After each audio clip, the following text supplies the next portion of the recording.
Assalamualaikum warahmatullahi wabarakatuh. Perkenalkan, nama saya Dia Alisa Yaningrum dari kelompok 5 Prodi Teknik Informatika Berbagi, mahasiswi Politeknik Baja Tegal. Di sini saya akan menjelaskan mengenai praktik saya, yaitu membuat lampu belajar.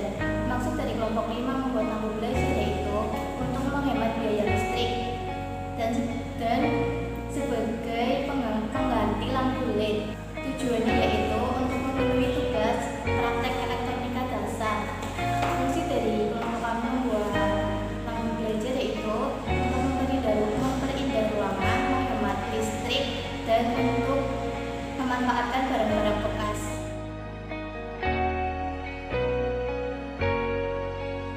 Berikut cara merakit rangkaian lampu belajar. 1.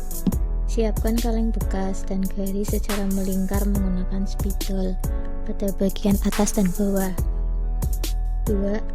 Siapkan silet atau cutter untuk memotong kaleng sesuai dengan garis yang melingkar pada kaleng. 3. Setelah itu kaleng akan menjadi dua bagian, dan yang kita gunakan untuk bagian pemasangan lampu adalah bagian bawah kaleng. 4. Setelah itu, bagian kaleng kita beri garis dengan jarak 1 cm. 5. Setelah itu, potong kaleng memanjang sesuai dengan pola garis menggunakan gunting. 6.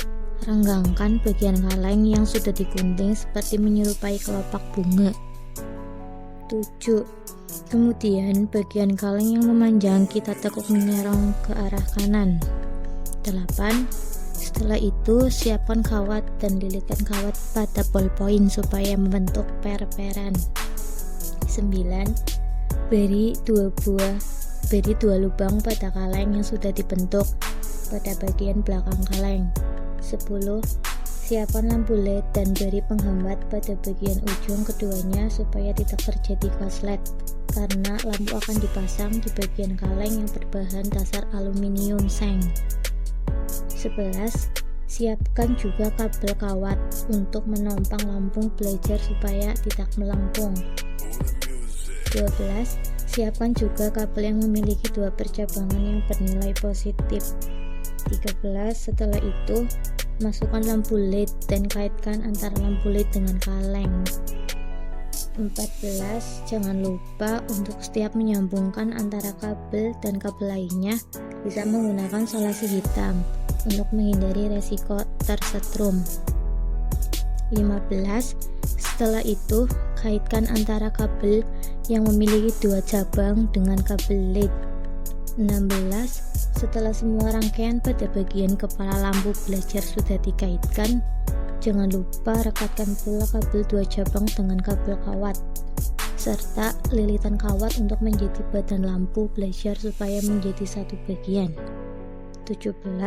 Setelah itu, rekatkan semua kabel dengan menyatukan kabel positif dan negatif pada saluran kabel yang benar dengan ketentuan sambungkan kabel biru pada saklar. Ingat, kabel yang kita sambungkan pada saklar bermuatan positif. Setelah itu, kita solder dan tutup menggunakan isolasi. 18. Supaya bisa berdiri tegak, kita membutuhkan bahan tambahan berupa spons. 19. Siapkan saklar dan botol aqua ukuran 1,5 liter dan potong bagian bawah dan atasnya saja. 20. Setelah itu, lubangi botol dan masukkan saklar pada lubang. 21. Setelah itu, masukkan rangkaian lampu belajar bagian atas pada botol dan selipkan spons pada bagian mulut botol supaya rangkaian tidak terlepas. 22. Kemudian, untuk lebih kencang kita gunakan lem tembak. 23. Setelah itu, pada bagian mulut botol dan badan lampu belajar kita lem secara keseluruhan supaya tidak goyah atau lepas. 24. Tunggu lem sampai mengering, setelah itu lakukan proses selanjutnya. 25. Siapkan baterai dengan tegangan 3 volt. 26. Setelah itu, rekatkan baterai dengan lem tembak supaya tidak terlepas dengan wadah, dan sambungkan kabel muatan positif dengan kabel yang bersumber dari saklar. Setelah itu, kabel muatan negatif disambungkan dengan kabel putih. atau kabel 2 cabang yang berhubungan dengan lampu. 27. Setelah semua kabel terpasang, tutup antara bagian bawah botol dan bagian mulut botol. Cek bahwa sudah tidak ada kabel yang terlepas. Setelah itu selesai, pastikan lampu belajar menyala. Inilah hasil dari kelompok kami, yaitu membuat lampu belajar dan sudah menyala ya teman-teman.